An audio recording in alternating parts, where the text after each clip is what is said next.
ഗോപിനാഥ് മുതുകാടിനെ കുറിച്ച് തന്നെയാണ് സംസാരിക്കാനുള്ളത്. മുഖ്യധാര മാധ്യമങ്ങൾ ഉൾപ്പെടെ ഇത്രയും വലിയൊരു സംഭവം സംസ്ഥാനത്ത് നടക്കുമ്പോൾ അതിനെതിരെ കണ്ണടക്കുമ്പോൾ ആരെങ്കിലുമൊക്കെ ഇതൊക്കെ പറയേണ്ടതല്ലേ? അത്രമാത്രമാണ് ഇപ്പോൾ പറയാനുള്ളത്. ദിവസം കഴിയും തോറും ഗോപിനാഥ് മുതുകാടിനെതിരായ ആരോപണങ്ങൾ കൂടുതൽ ശക്തമാകുന്നു. കൂടുതൽ പേർ രംഗത്തെത്തുന്നു. എല്ലാവരും ഒരേ ശബ്ദത്തിൽ, ഉറച്ച ശബ്ദത്തിൽ പറയുന്നു, ഭിന്നശേഷിക്കാരായ മാനസിക വൈകല്യമുള്ള കുട്ടികളുടെയൊക്കെ അവസ്ഥ ഗോപിനാഥ് മുതുകാട് എന്ന മജീഷ്യൻ ഉപയോഗിക്കുകയാണ്, ചൂഷണം ചെയ്യുകയാണെന്ന്. ജനങ്ങളുടെ സഹതാപത്തെ മുതലെടുക്കുന്നു. ഭിന്നശേഷിക്കാരനായ ശിഹാബ് കുറച്ചു ദിവസങ്ങൾക്ക് മുൻപ് ഒരു പത്രസമ്മേളനം നടത്തി ഗോപിനാഥ് മുതുകാടിന്റെ മുഴുവൻ കള്ളത്തരങ്ങളും വിളിച്ചു പറഞ്ഞിരുന്നു. ഒടുവിൽ ഇതാ കഴിഞ്ഞ ദിവസം സംസ്ഥാന ഭിന്നശേഷി അവാർഡ് ജേതാവ് തന്നെ രംഗത്തെത്തി മാജിക് പ്ലാനറ്റിൽ നടക്കുന്ന കാര്യങ്ങളെ കുറിച്ച് തുറന്നു പറയുകയാണ്. കുറച്ചു വർഷങ്ങൾക്ക് മുൻപ് മാജിക്കുകാരനായ ഗോപിനാഥ് മുതുകാട് തന്റെ കൺകെട്ട് ജാലവിദ്യകളൊക്കെ അവസാനിപ്പിച്ച് തിരുവനന്തപുരം മാജിക് പ്ലാനറ്റ് എന്ന പേരിൽ ഭിന്നശേഷിക്കാരായ മാനസിക വൈകല്യമുള്ള കുരുന്നുകൾക്കായി ഒരു സ്ഥാപനം ആരംഭിച്ചു.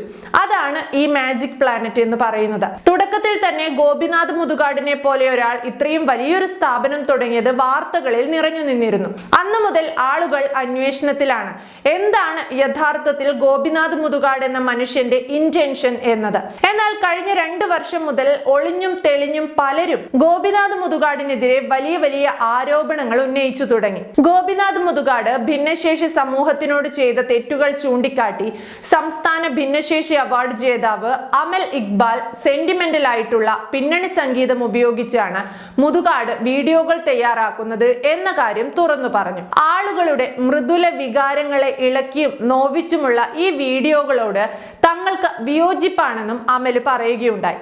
സത്യമാണത്. ഗോപിനാഥ് മുതുകാട് ഓരോ വീഡിയോ ചെയ്യുമ്പോഴും ആ വീഡിയോകളെല്ലാം അദ്ദേഹം പ്രസന്റ് ചെയ്യുന്ന ഒരു രീതിയുണ്ട്.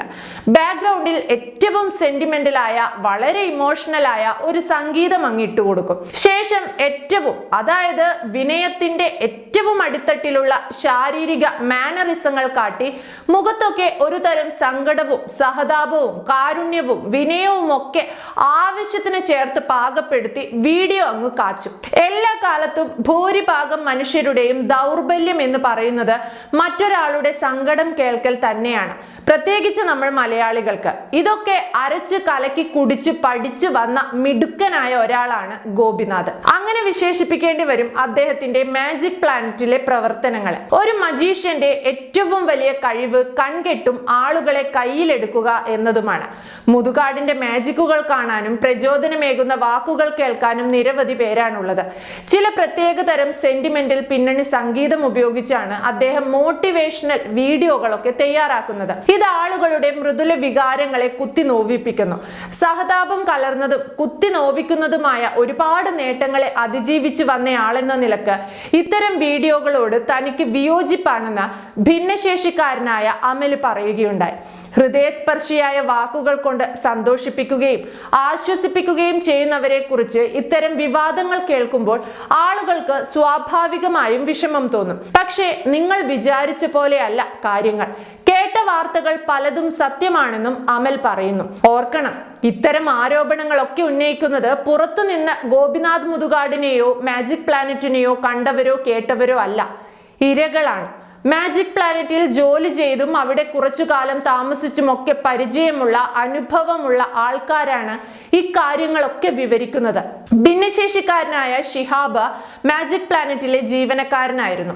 ഏറ്റവും മികച്ച ഭിന്നശേഷിക്കാരനുള്ള സംസ്ഥാന അവാർഡ് കരസ്ഥമാക്കിയ അമലും മാജിക് പ്ലാനറ്റിൽ ഉണ്ടായിരുന്നു. മാജിക് പ്ലാനറ്റിൽ ഉണ്ടായിരുന്ന നിരവധി കുഞ്ഞുങ്ങളുടെ അമ്മമാരും മറ്റ് രക്ഷിതാക്കളും ഒക്കെ ഇതേ അനുഭവങ്ങളാണ് ഗോപിനാഥ് മുതുകാടിനെ കുറിച്ചും അദ്ദേഹത്തിന്റെ സ്ഥാപനത്തെ കുറിച്ചും ഉന്നയിക്കുന്നത്. ഇതിൽ നിന്ന് ഗോപിനാഥ് മുതുകാടിന് എന്ത് ലാഭം കിട്ടാനാണ് എന്ന് ആലോചിക്കുന്നവരോട്, അങ്ങനെ ഈ സംഭവത്തെ വിമർശിക്കുന്നവരോട് തിരിച്ചൊരു ചോദ്യം ചോദിക്കട്ടെ. എല്ലാ വർഷവും 1 കോടി രൂപ വീതം മാജിക് പ്ലാനറ്റിൽ നൽകുമെന്ന് യൂസഫ് അലി പ്രഖ്യാപിച്ചപ്പോൾ എന്തുകൊണ്ട് ഗോപിനാഥ് മുതുകാട് അതിനെ എതിർത്തില്ല?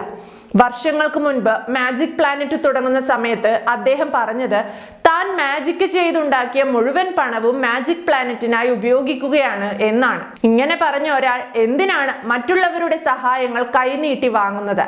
മാത്രമല്ല, ഭിന്നശേഷിക്കാരായ കുട്ടികൾക്ക് മാത്രമാണ് മാജിക് പ്ലാനറ്റിൽ സൗജന്യ എൻട്രി എന്ന് പറയുന്നത്. കുഞ്ഞുങ്ങളോടൊപ്പം കൂടെ വരുന്ന അച്ഛനും അമ്മയും നല്ലൊരു തുക ഗേറ്റിൽ സ്ഥാപിച്ച കൗണ്ടറിൽ നൽകി വേണം അകത്തേക്ക് കടക്കാൻ. അവരുടെ ടിക്കറ്റിന്റെ പൈസ, ഇങ്ങനെയൊക്കെ ഗോപിനാഥ് മുതുകാട് മാജിക് പ്ലാനറ്റ് എന്ന സ്ഥാപനവും സാമ്പത്തികമായി എല്ലാ സഹായങ്ങളും കൈനീട്ടി വാങ്ങുകയും കൂടുതൽ തുക സന്ദർശകരിൽ നിന്ന് ഈടാക്കുകയും ചെയ്യുന്നുണ്ട്. ഇതൊക്കെ നമുക്ക് എല്ലാവർക്കും അറിയാം.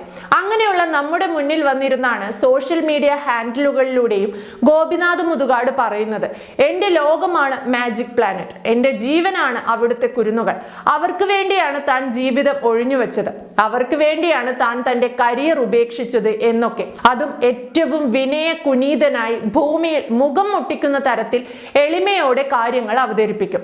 ചില മനുഷ്യർ അതിലങ്ങ് വീണു പോകും. അവർ പരസ്പരം പറയും, ആഹാ എന്തു നല്ല മനുഷ്യൻ, കാരുണ്യവാൻ. ഇതാണ് അയാളുടെ ലഹരി. തന്റെ സ്ഥാപനത്തിലെത്തുന്ന അതിഥികളെ സന്തോഷിപ്പിക്കാൻ വേണ്ടി കുരുന്നുകളെ ഉപയോഗിക്കുക. ഇതൊക്കെയാണ് മുതുകാടിന്റെ ഹോബി എന്ന് പറയുകയാണ് സോഷ്യൽ മീഡിയ ഉൾപ്പെടെ.